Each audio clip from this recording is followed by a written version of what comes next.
So if the retard run's not over, basically 2025 is probably going to be the last year of the quote bull market potentially.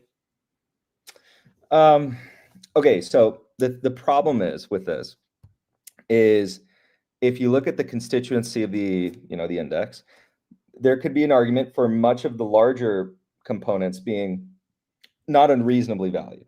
However, and I'll use the word regarded instead of retarded, because I feel like it's also funnier because they call themselves regarded.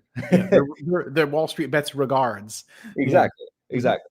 So the regards, they let's just say they're funneled into a specific set of stocks. Those are going to be the most sensitive. Those are going to tend to have also higher beta. You might clearly point them out as also being disconnected somewhat from the fundamentals. Of course, their investor base will make all these reasons as to why it's not, but they are. They have high retail participation. If you actually look at some of the data flow suggesting like what are the most popular retail stocks, they're it's pretty consistent.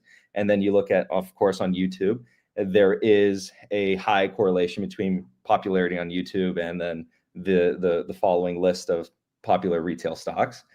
That all makes sense. And it could be a case where we could see a massive correction or pullback, let's say a healing process. And there is, in some data that we saw last year, skepticism from institutional investors. So we don't have euphoria on both fronts. If we have euphoria on both fronts, that tends to be a poor setup. But because we have skepticism on one front and euphoria on another front, because if you look at who bought the dips in the past couple recent mini dips, it was all retail. Retail flooded in like never before. So that could make the case that the index could have an okay to fairly good year. It's not a guarantee. It's a case, right? This is what some people are saying. But you could see a correction in retail, which, by the way, happened in 2021. Did you guys remember that in 2021, I'll call them, pardon my French, the shit stocks, they peaked out in February, March. The rest of 2021 was terrible for them.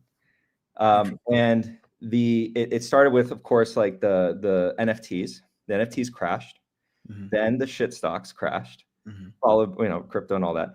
And then the market rolled over into 2022. So those are like your canaries in the coal mine, so to speak.